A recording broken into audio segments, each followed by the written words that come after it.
नमस्कार, मैं हूं पीयूष शर्मा और आप देख रहे हैं एक्साइड न्यूज नेशन। अब बात करते हैं नगर निगम की। तो देखिए, दिल्ली सरकार और भाजपा केंद्र यानी कि दिल्ली आम आदमी पार्टी और बीजेपी में काफी तकरार देखने को मिलती है हमें।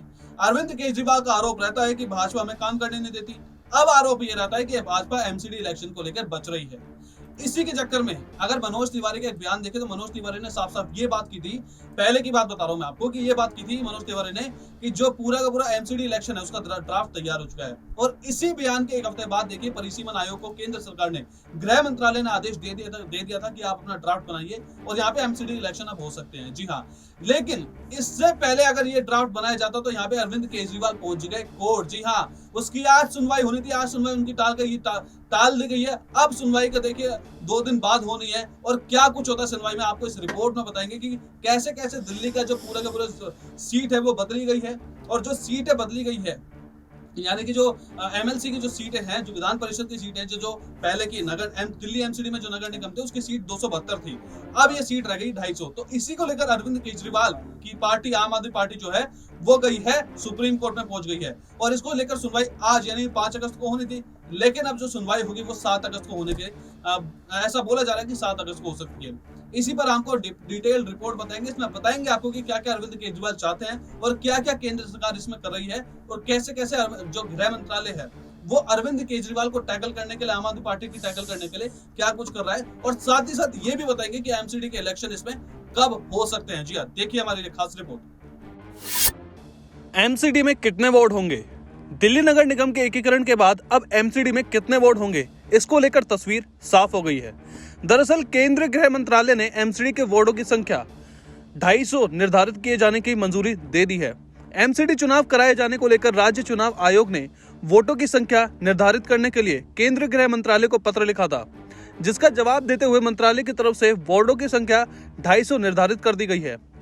गृह मंत्रालय की ओर से एमसीडी में 250 वार्ड निर्धारित किए गए हैं। निगम के एकीकरण से पहले दिल्ली में 272 वार्ड थे, लेकिन अब इनकी संख्या 250 कर दी गई है, यानी 22 वार्डों को कम किया गया है, जिसके बाद प्रत्येक विधानसभा में 3-3 वार्ड होंगे। हालांकि जिस विधानसभा की सीमा और जनसंख्या ज्यादा है उस विधानसभा में वार्डों की जुलाई संख्या 3 से अधिक हो सकती है। इसके साथ ही गुरुवार यानी 28 जुलाई को राज्य चुनाव आयोग ने परिसीमन आयोग के साथ एक बैठक भी की, जिसमें कि आगे की रणनीति को लेकर चर्चा की गई है। पहले हर एक विधानसभा में 4 थे वार्ड। गौरतलब है कि दिल्ली नगर निगम के एकीकरण से पहले हर एक विधानसभा में करीब 4 वार्ड थे और कुछ विधानसभा में वार्डों की संख्या 3 थी। इसी साल मई महीने में निगम के एकीकरण के बाद यहाँ वार्डों के परिसीमन के लिए केंद्र गृह मंत्रालय ने परिसीमन आयोग का गठन किया, जिसके बाद गृह मंत्रालय ने परिसीमन आयोग को 250 वार्ड निर्धारित किए जाने की अनुमति दे दी है। अब परिसीमन आयोग ने इसको लेकर काम शुरू कर दिया, जिसमें वार्डों की मैपिंग और जनसंख्या के आधार पर परिसीमन का काम शुरू किया जाएगा। जानकारी के मुताबिक आयोग ने इसके लिए कर्मचारियों की नियुक्ति भी की है। आयोग के मुताबिक दिल्ली केंद्रीय गृह मंत्रालय ने परिसीमन को लेकर अगले 4 महीने में रिपोर्ट मांगी है, जिसको लेकर परिसीमन आयोग अपना काम कर रहा है। 250 वार्ड बनाने की अनुमति। वहीं जब दिल्ली में तीनों नगर निगमों का एकीकरण किया गया तो संशोधित कानून के मुताबिक वार्डों की अधिकतम संख्या 250 तय की गई थी। ऐसे में गृह मंत्रालय ने परिसीमन आयोग को दिल्ली नगर निगम चुनाव के लिए 250 वोट बनाने की अनुमति दे दी है। वहीं किस विधानसभा में कितने वोट होंगे, यह जनगणना और उस विधानसभा के क्षेत्रफल पर भी निर्भर करेगा। यदि किसी विधानसभा का क्षेत्रफल ज्यादा है या जनसंख्या ज्यादा है तो उस विधानसभा में अधिकतम 5 वोट हो सकते हैं। हालांकि हर एक विधानसभा में कम से कम 3 वोट बनाए जाएंगे। महिलाओं के लिए 50% सीटें आरक्षित। विधानसभा में वार्डों की संख्या निर्धारित करने के लिए साल 2011 की जनगणना के आधार पर काम किया जाएगा। 2011 की जनगणना के मुताबिक दिल्ली की आबादी 1 करोड़ 67 लाख है।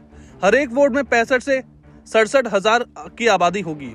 इसके साथ ही अधिकारियों के मुताबिक निगम में कुछ वार्ड अनुसूचित जाति और अनुसूचित जनजाति के लिए भी आरक्षित किए जाते हैं। इसके अलावा 50% सीटों महिलाओं के लिए भी आरक्षित होती है। इसी आधार पर हर एक विधानसभा में वार्ड आरक्षित किए जाएंगे। इसके साथ ही दिल्ली की 70 विधानसभाओं में से 68 विधानसभाओं में वार्ड बनाए जाएंगे। परिसीमन आयोग वार्ड बनाएगा, जिसके लिए मैपिंग की जाएगी और मैपिंग के लिए दिल्ली सरकार के भूस्थानिक दिल्ली लिमिटेड से भी संपर्क किया जाएगा। 3 नगर निगम को एकीकृत किया गया। बता दें कि राजधानी दिल्ली में अब तक दिल्ली नगर निगम चुनाव होने को लेकर रास्ता साफ होता हुआ नजर आ रहा है। वार्ड की संख्या निर्धारित होने के बाद परिसीमन आयोग हर एक विधानसभा में कितने वोट होंगे यह तय करेगा।